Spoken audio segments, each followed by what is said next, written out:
Hmm. Okay, ang ating pag-uusapan ngayon ay sinulat ni Sister Ellen G. White sa Council on Stewardship Chapter 22 entitled by Education by Ministers and Church Officers, page 97, na may subtitle, The Responsibility of Church Officers. Interesting note lang po na ang Council of Stewardship ay inipon o compilation ng mga kaanib ng Ellen G. White Trustees na galing din naman sa mga sinulat ni Sister White sa iba't ibang platform patungkol sa stewardship gaya ng mga articles niya sa mga dalawang pioneering SDA periodicals, ang Review and Herald at ang Signs of the Times. Mga personal correspondences niya o mga sulat niya sa mga iba't ibang individual o iglesia patungkol sa mga payong praktikal at spiritual aspects sa stewardship, mga manuscripts o unpublished notes at kanyang mga sermons, at mga published books na kung saan may mga passages o sitas sa kanyang mga nalathalang mga aklat gaya ng Testimonies for the Church. Basahin po natin ang ating topic ngayon. It is the duty of the elders and officers of the church. Lang po ata medyo natabunan yung aking ayan. It is the duty of the elders and officers of the church to instruct the people on this important matter and to set things in order. As laborers together with God, the officers of the church should be sound upon this plainly revealed question. The ministers themselves should be strict to carry out to the letter the injunctions of God's word. Those who hold positions of trust in the church should not be negligent, but they should see that the members are faithful in performing this duty. Let the elders and officers of the church follow the direction of the sacred word and urge upon their members the necessity of faithfulness in the payment of pledges, tithes, and offerings. Ito po ay hinango sa The Review and Herald noong December 17, 1889. In its face value, napakatindi ng tagubilin ni Sister White sa bawat opisyalis ng bawat iglesia patungkol sa tithes, offerings, at pledges ng mga kaanib. Pansinin po natin ang maraming action words or modal verbs upang bigyan diin ang responsibilidad na nakaatang. Instruct, yan po, modal or action word po yan. Instruct the people to set things in order, should be sound upon this plainly revealed question, should be strict to carry out the letter injunctions of God's word, should not be negligent, should see, follow the direction of the sacred word, urge upon. So kung inyong papansinin po ay talagang marudog po ang tagubilin. Ginamitan ng napakaraming action words or modal words or modal verbs upang bigyan diin ang responsibilidad na nakaatang. Ang mas importanteng pag-usapan natin ngayon ay ano isasakatuparan ng mga opisyalis ang marudog na mga tagubiling ito. Meron po akong tatlong essential o mahalagang prinsipyo na dapat nating tandaan. Essential number 1. Leadership is stewardship, not control. Ang sabi po sa Malakay 3:10 ay ini-imply po dito na ang prinsipyo ng pagiging mabuting katiwala. Ang pinag-usapan po dito ay ikapo at ang offering. Ang mabuting katiwala is isang test of faith between loyal servants and their master. Ano pong ibig sabihin nito? Mas magiging mabisa at magiging katanggap-tanggap ang paghihikayat, pagtuturo at pag-iinganyo o pagmomotivate na magbalik na ikapo, magbigay ng Combined Offering Plan or COP sa mga kaanib o mga kapwa-lingkod or servants kung ang mindset nating mga opisyalis ay tayo'y mga servant leaders, steward leaders, o disciples lamang, hindi bilang mga boss. One major difference is we don't merely teach them what to do, but show them how to do it. Our duty is to model faithfulness. Jesus Christ, our master discipler and master steward, perfectly and functionally modeled the principles and concepts of stewardship and discipleship. Ang business community in a macro or micro context ay naintindihan po ito. Kung kaya't ang mga successful at tumatagal na mga negosyo, maliit man o malaki, ay pinapatakbo ng mga leaders, stewards, o disciplers at hindi ng mga boss. Paano po natin may apply ito? Servant leaders, steward leaders, or disciplers must earn the respect of their fellow servants, stewards, or disciples by being faithful themselves and must walk the talk. Kung tayo'y nagtitiwala sa Diyos, dapat tayo'y maging karapat-dapat sa pagtitiwala ng iba.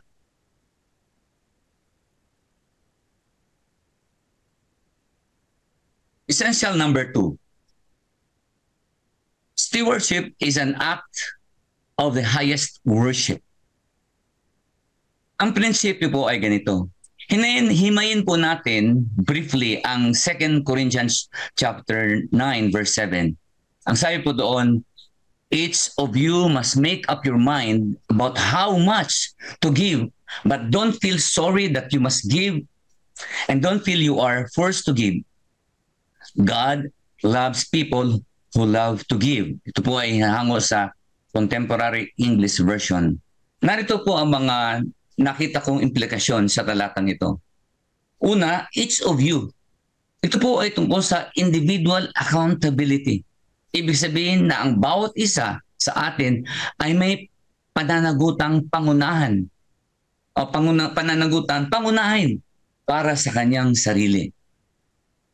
Malawa, must make up your mind. Must make up your mind. Tungkol po ito sa decisiveness. Ibig sabihin, gamitin ang ating moral choice or free will na walang pagdududa o patumpik-kumpik. Pangatlo, about how much you give. Tungkol ito sa strategic giving. Magagawa ito kung una, i-consider muna nating bawasan ang ating mga unnecessary expenses.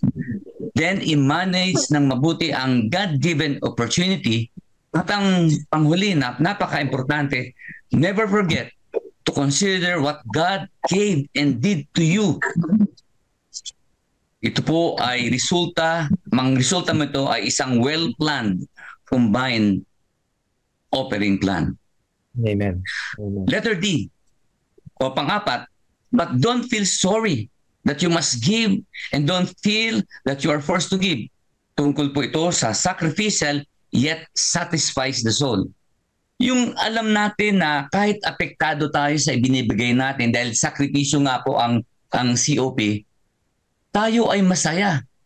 Masaya pa rin dahil ginagawa natin to out of our gratitude sa ginawa ng Diyos, sa ginagawa at sa kanyang gagawin pa sa atin. Dahilan, hindi ito ang ating pagbibigay ay hindi out of impulsive or ginagawa dahil kahit hindi iniisip or compulsive, ginagawa dahil sa hindi makontrol na urge lamang. At ang panghuli, God loves people who love to give. Na tinutungkol po dito ay ang act of the highest worship. Ang sacrificial combined offering plan ay hindi taxes na isang obligasyon. Hindi membership dues sa isang samahan o ticket sa isang palabas o game event. Hindi rin ito limos o tulong para magkaroon ng guilty pleasure ang bawat isa o makilala dahil tayo isang generous person.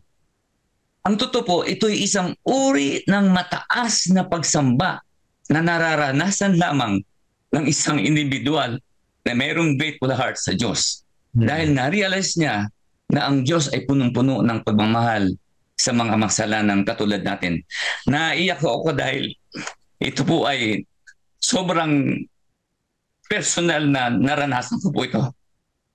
Hindi po ako karapat-dapat sa kung ano po ang meron po ngayon.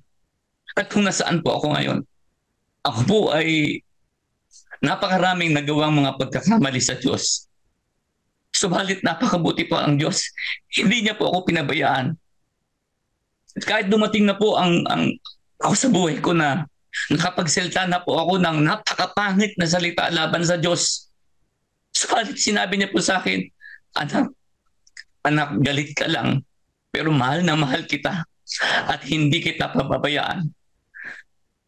Marami po talaga. Kulang po ang isang encyclopedia ang kung aking isusulat po ang karanasan ko sa aking buhay. Pero isa lang po talaga, napakakutid ng Panginoon. Tuloy ko lang po ito. Paano po natin ma-apply ito? As church leaders, itanong po natin ito sa ating sarili. Una, bakit napipigilan ako maranasan na isang uri ng mataas na pagsamba sa mamamagitan ng hindi o malamayang pagsuporta ko sa combined offering plan? Itanong po natin yun. Pangalawang tanong, nagbibigay ako ng COP. Pero kumusta ang aking pagbibigay ng COP? Is it sacrificial na kahit apektado ako ay sinasalamin pa rin ito ang aking pasasalamat sa hindi mabilang na kagila-gilalas na ginagawa, gagawin ng Diyos akin? Pangatlo, ako ay nagbibigay ng combined offering plan dahil ba ako'y leader at nahihiya o obligadong magbigay?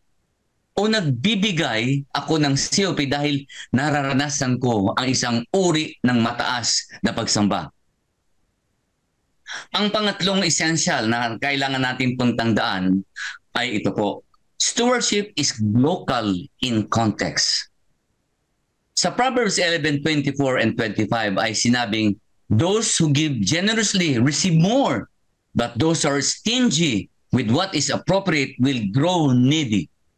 Generous persons will prosper.